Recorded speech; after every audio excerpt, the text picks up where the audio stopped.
All right, we are at module 3, happiness. So let's get started with the first lesson, achieving emotional equilibrium. The happiness of your life depends upon the quality of your thoughts, Marcus Aurelius. So this is so true because we are our thoughts. Our actions follow our thoughts. So if you want to change your actions, you have to change your thoughts. Marcus Aurelius wrote about this. All the other Stoics wrote about the importance of making sure that your thoughts are improving your life, helping your life live in a peaceful way. So this lesson is about achieving emotional equilibrium, and let's look at what that means and what we will cover in this lesson. So first we'll talk about the importance of emotional equilibrium, which is just having inner peace, having inner balance. Then we'll learn how to manage our emotions using Stoic techniques, and we'll practice identifying personal emotional triggers. And then we'll talk about some coping strategies based on the dichotomy of control.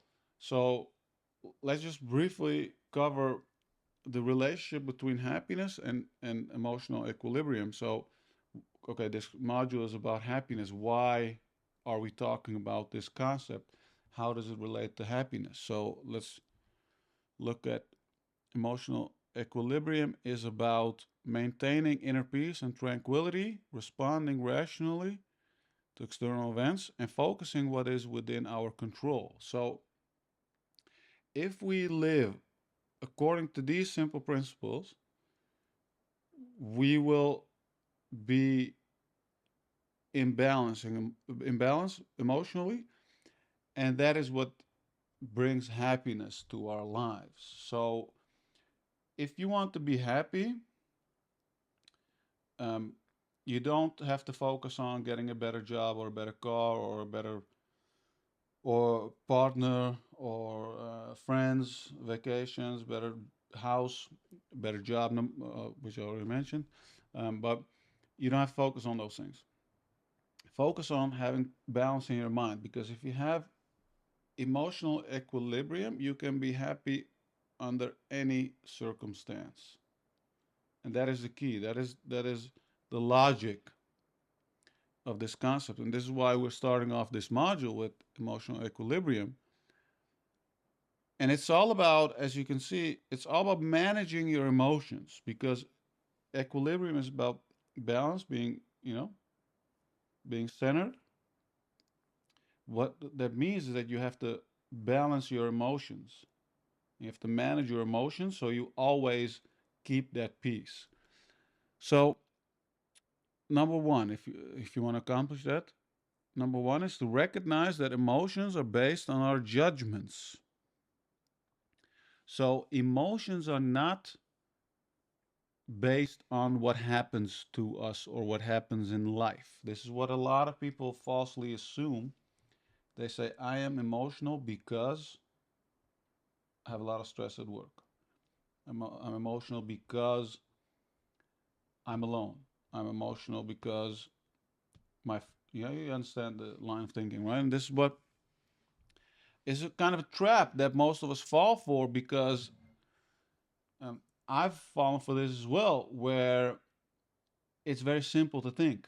But if we recognize that our emotions are based on our judgments, and we use rational thinking to challenge our judgments, we will embrace the dichotomy of control and differentiate between what is and isn't within our control. So when we start that line of thinking, so because of this and that, we say, oh, is our job fully within our control? Well, yeah, we can quit and go find another job, but it doesn't mean that our boss isn't bad or we don't have stress at the job. Emotions are based on our judgments, and emotions don't just happen to us. It is our judgment of the events that happen that cause our emotions. So if we are, so what that all of that means, simply means that if we are able to change our judgments, we will change our emotions as well. So let's say something happens to you. Let's call it an event at work.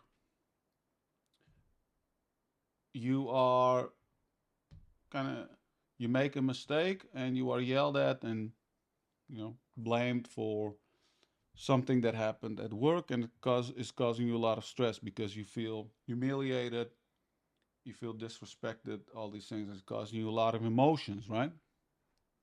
So you can say, yeah, I'm feeling that way because the mistake, because my boss yelled at me, etc., etc. Now that is not a stoic way to look at things, and it's also definitely not stoic to let yourself be off balance. The stoic way of looking at a situation like that is to recognize that you made a mistake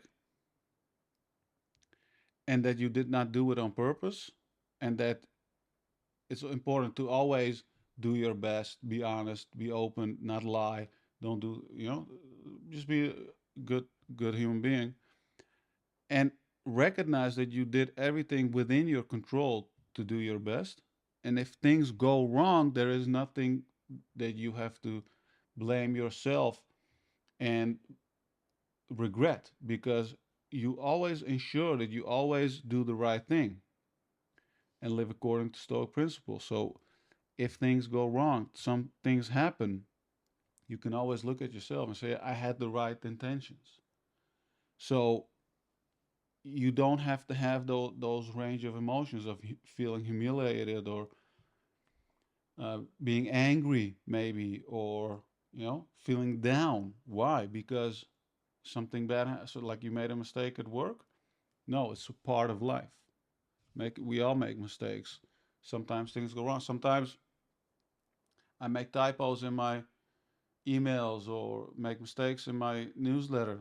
Goes out to more than 100,000 people. There are always a few people who write back and say something like, yeah, like, oh, get an editor, get a proofreader or something like that, or why the like writing very smart ass types of responses with the intention to kind of feel like showing that they are better, or they want to kind of harm you with their words. And people make those sneaky remarks at work all the time to people, to to their coworkers, their friends, etc. And as Marcus Aurelius also said, is like people behave the way they want. Like people are jealous, they behave badly, they do things that are not civil, not civilized. So it happens, but we can't let those things throw us off. Oh, we always focus on ourselves, make sure that we do the right thing, and that we always remind ourselves of some of like the most important Stoic principles, right? Which is always aim for living according to Stoic principles. Focus on yourself. Do no harm. Um, Once you do all of those things, you realize that why do I even have to be feel certain negative emotions if things happen to me? It's about how I respond, right? And our judgment, the way that we look, the way that we describe events, is basically um, how we live our life. So uh, let me give you an example. Um, the other day, I was talked to a friend about recording, that I was doing an interview, and we were supposed to record, and then the other person had some technical difficulty, so we had to reschedule, and my friend was like, "Oh yeah, sorry about that. So annoying and this and that."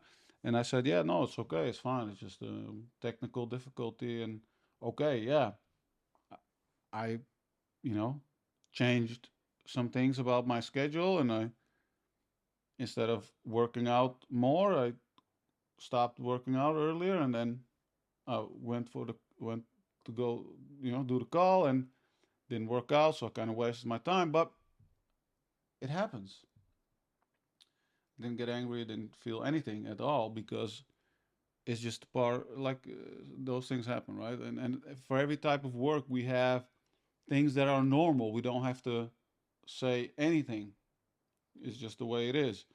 And we just look at an event, and we look at the event and we say, the event happened, instead of saying, oh, this happened, now I feel this way. No, we canceled the interview, and we'll do it in 2 weeks. End of story.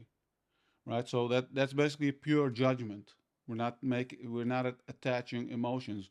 Another thing from the Stoics is that once you use your words to attach certain feelings and emotions to an event, you'll start feeling that way. If you say, "I've been let go at work, and I feel bad," you will feel bad because you said so. But you say, "I've been let go," that's it. Then you're just stating what happened. And this type of thinking, this type of operating, or just going through life is much better because it focuses on tranquility and balance. Things happen, and that's it. You move on, you deal with them, you find a solution. So let's take a look at the exercise. Uh, identify or identifying personal emotional triggers. So reflect on situations or events that typically evoke strong emotions in you or within you, and write down these triggers and the emotions they elicit. Consider how your judgments contribute to these emotional reactions. So basically, what you want to write down is, what are some of the things that piss me off, or make me feel sad, or kind of retreat, or because everybody reacts differently. Like some people lash out, and when they get angry, or something happens that they don't like. Some people, they go in their shell, and they don't talk, and they become very silent. So write down these triggers. When does it happen when someone gives you criticism, or does it happen when things don't go your way? Right? The common things. Think about those situations, these types of triggers, and then talk about the emotions. Right? A very common one is, when things don't go my way, I get angry. Right? Or when things don't go my way, I feel sad. Um, when people give me criticism, I feel like I need to defend myself. Just giving a couple examples, but look within and consider what those things are, write them down, and then consider how your judgment or your judgments contribute to the emotional reactions. How do you view those events in your mind? How do you see them? Is this a personal attack? People shouldn't be treating me this way. Life shouldn't be this way. Like, right? Because if you start poking holes in your own triggers, you'll soon enough realize that there are certain automatic behavior that we all have that's just not rational, right? And I'm just trying to think of some examples of some more examples that I've personally experienced.